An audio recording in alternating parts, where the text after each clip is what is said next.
Welcome to Law and Hip Hop, where we discuss hip hop business from a legal perspective.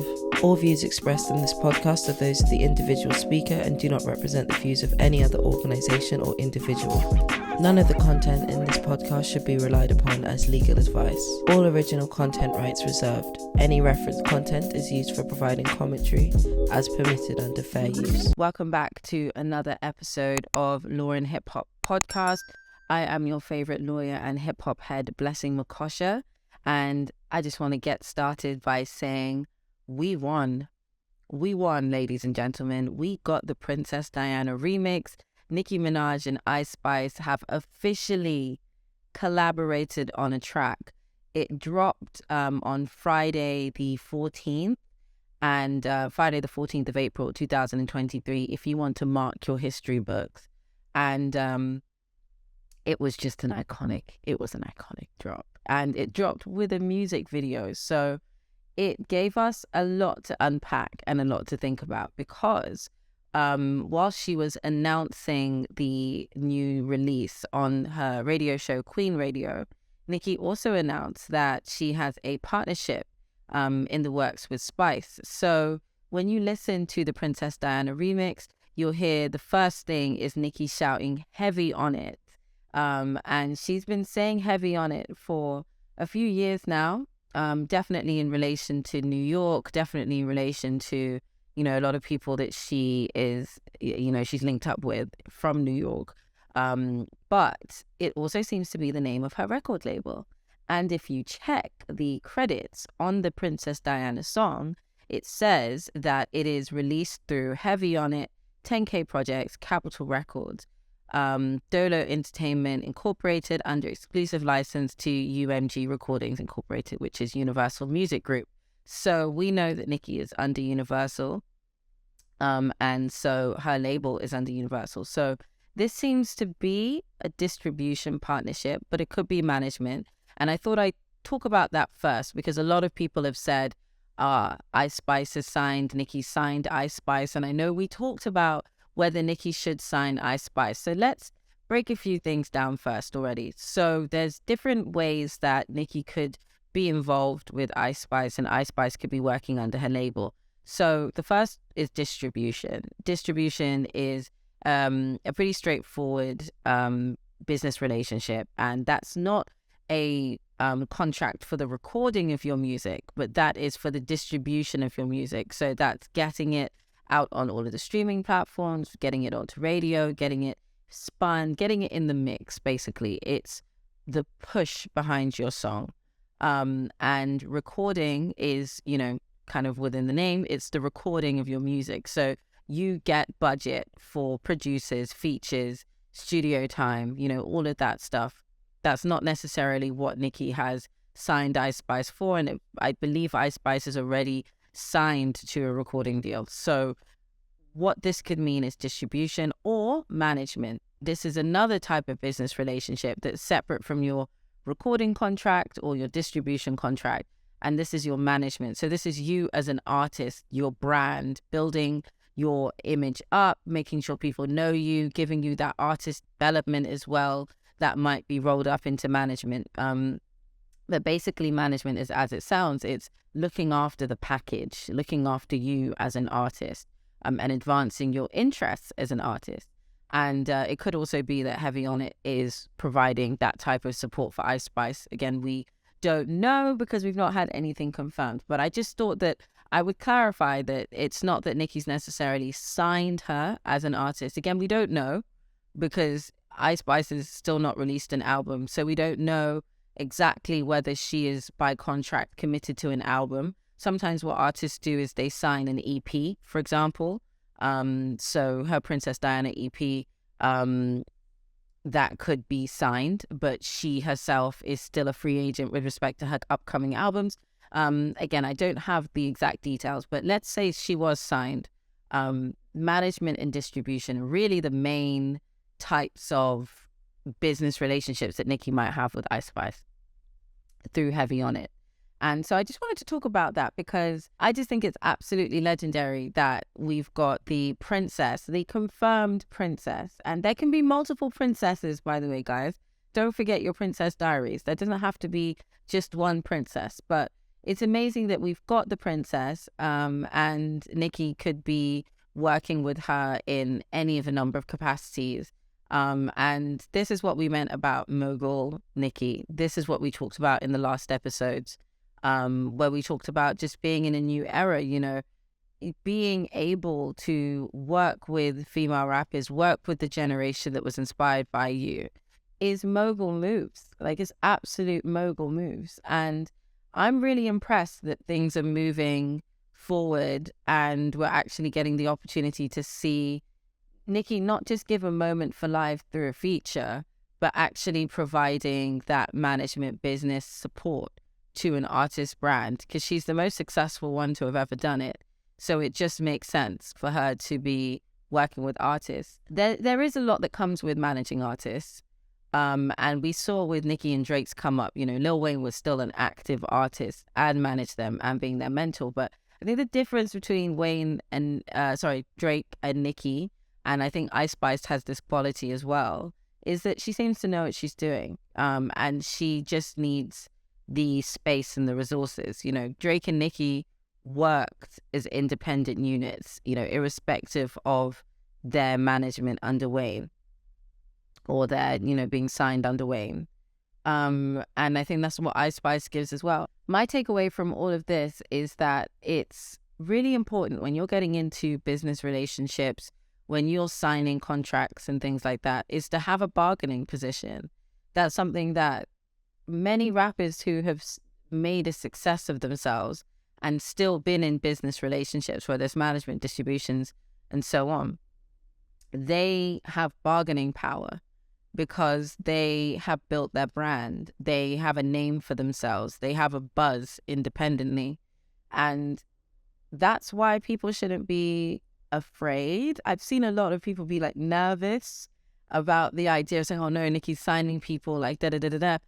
These are the kinds of moves you make when you've got a solid brand, you know what you're doing, and you need somebody who knows how to work a brand, not necessarily brand making, you know. And this is a different way of consuming what's going on with the culture, because I don't think a lot of people have really understood the process of brand building for female rappers. I think they've taken for granted that Nicki's been so good at it, and because she's been so good at defining herself as a woman who raps, she has created a pink print. So a lot of people's brands have been the same thing. They've been some sort of emulation of Nicki's brand.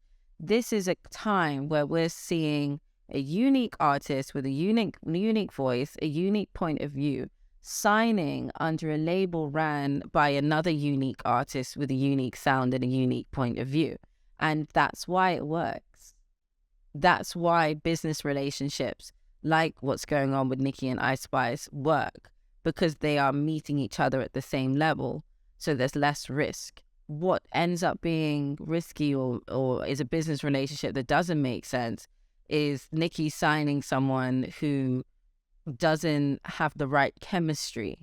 And I think as we start to see more of these mogul moves happen, there are people who you might think, oh my gosh, they seem so obvious to go sign under Nicki because, you know, they really fit that aesthetic. It's like, well, is that artist necessarily, even though it's Nicki Minaj, are they actually going to fit with what Nicki has to offer? You know, if you're a unique artist, if you've got a unique point of view, then that's the label you should work with. And hey, I'm looking forward to seeing more of what happens, but I just think that this is a good business partnership, and I think it makes a lot of sense, and I'm really looking forward to seeing what else comes from it. Just on the remix itself, I loved it. I thought it was a great bringing together of sounds. I loved the music video. I loved the pink aesthetic, very nostalgic. And I just thought it really, it just really fed the boys and girls, myself included. And yeah, I just loved it. I've been playing it absolutely non-stop. I hope that Ice Spice gets another great Billboard entry. And of course, it's just great to see the Queen outside. And it's crazy to think that we're getting this week and Kim Petras is coming next week. Wild to think of it. But yeah, so I just wanted to shout out to Heavy On It. I think it's Heavy On It Records. I hope that's what it's called. Shout out to Ice Spice for just, really making her career moves. There were a lot of great brand placements in the video as well, just showing that, Ice Spice has got her business sorted. And linking up with Nicki can only be an even greater business move. But let me know what you think. If there are, if you think this is a good collab, if you're excited for it, let me know. And also make sure that you comment your thoughts if you're watching this on YouTube as well, because I want to know what questions you have about this type of partnership. Is there anything that you want to understand more about when it comes to, these types of business relationships and what the framework of the legal arrangements in these business relationships, what they look like and what different things mean? Leave comments. I can answer to the best of my ability. Obviously, I'm not qualified in the US, but I do understand, quite a bit of what goes on. So if you have any questions or anything like that, make sure you leave your comments and you ask me. And of course, I want to know what your thoughts are on things too. So moving on to our next topic, I have really, really been looking at this topic for a while, and that is rappers and AI. Now, hip hop has had a history with AI for a while now. You guys will probably remember there was I can't remember what it was called, but there was a digital generated AI rapper, and it started saying, some really problematic things. And then it transpired that the people behind the sort of avatar were not Black. And it was a bit problematic. And that ended up being shut down. Not before it was signed, though, that the digital avatar actually got a record deal. So it just goes to show that hip hop has entertained AI and encountered AI before. So if you don't know, AI stands for artificial intelligence, and it is essentially using data and machine learning to create anything from chatbots to full-on digital avatars, mock-ups and renditions of your face, anything like that, to create things. So rather than the human intelligence creating it, artificial intelligence creates it, whether that's using data directly inputted to it by a human or just by sort of analyzing massive sets of data. And artificial intelligence has been all the rage recently, especially with the recent launch of ChatGPT by Open A.I, which is essentially a text-based AI model. And you can ask it questions, give it prompts, and it will give you written answers and, written things in writing, essentially. But there are different types of AI, including voice generator AIs. And that is what has all the rappers very shook, including Aubrey Drake Graham, who has declared war on AI after yet another mashup of him rapping, I think it's Ice Spice.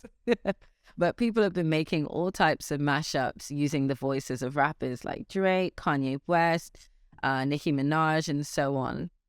In fact, when the Princess Diana remix dropped, I saw a lot of comments saying, "Oh, this is real. I thought it was an AI," which goes to show how much of this AI content is out there. And it's really starting to cause a problem. So I thought we'll talk about what's going on with these AI voice generator and voice generated songs.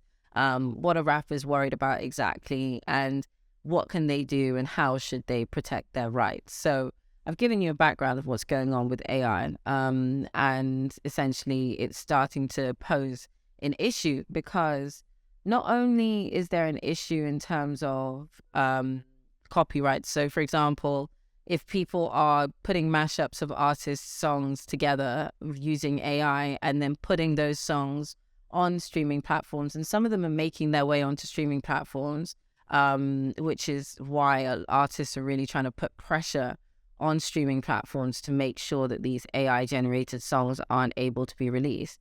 But yeah, people are putting them on platforms, they're sharing them on social media. And of course, this causes issues because artists, if they're using different people's beats, those people have a right to that. And they restrict, people's ability to copy and share those beats because, of course, it's their original work. And then obviously artists, having an AI get one artist to sing another artist's lyrics then causes issue in terms of the publishing.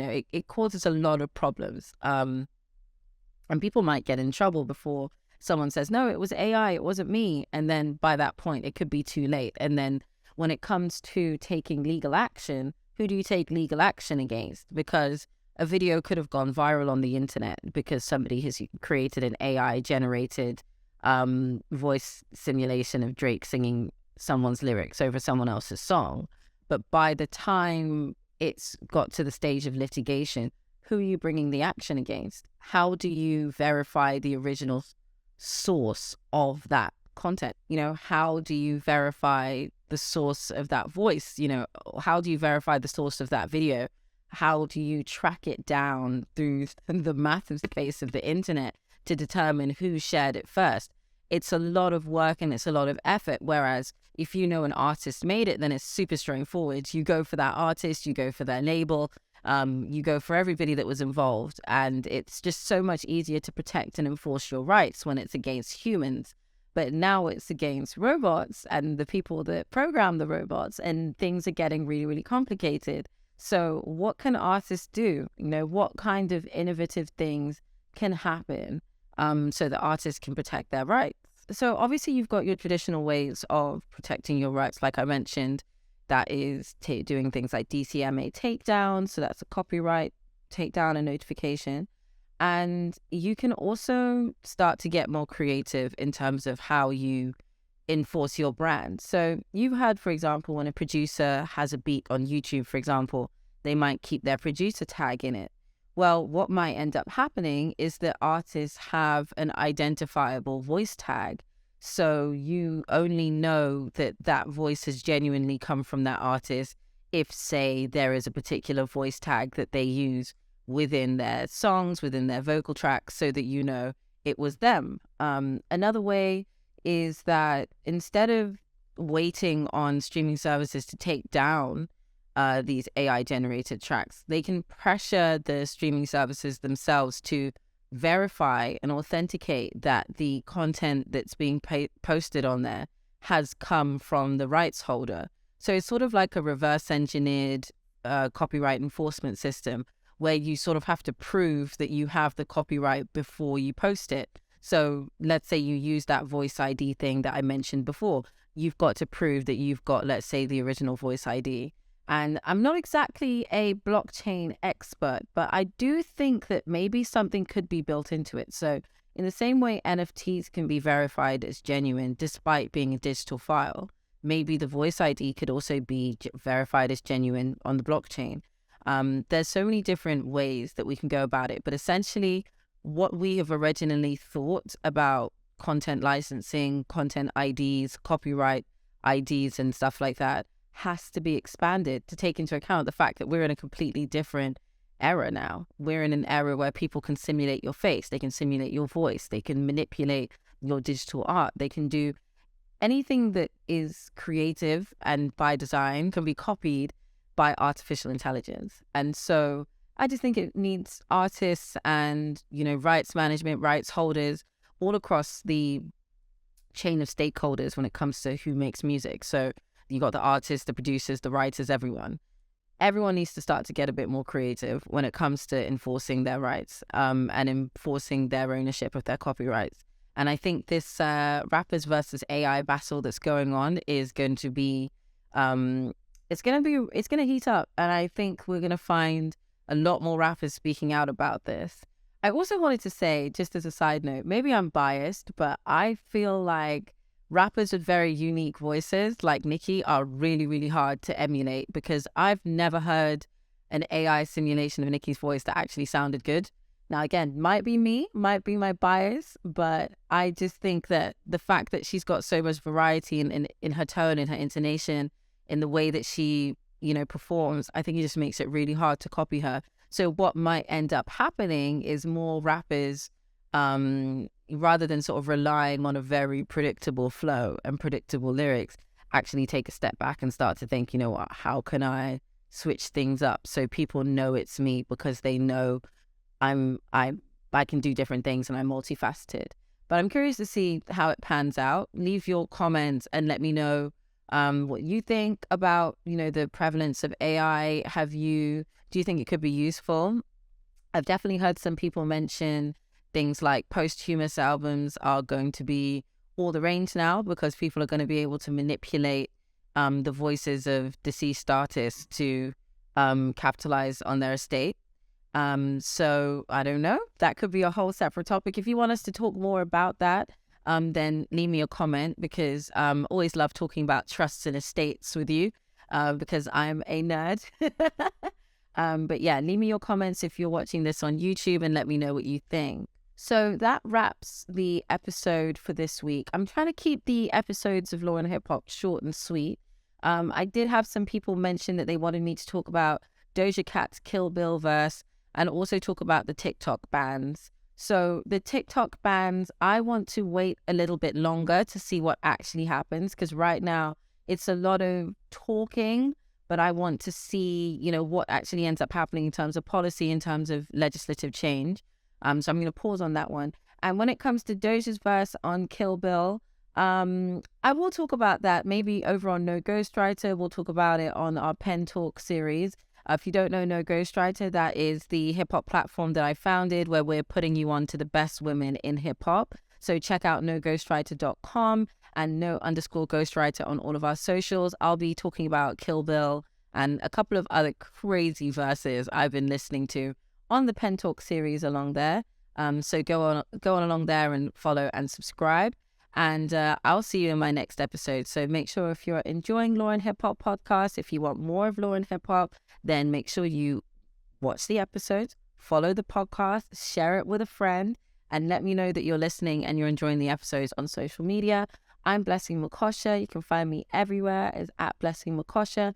And I'll see you in the next episode.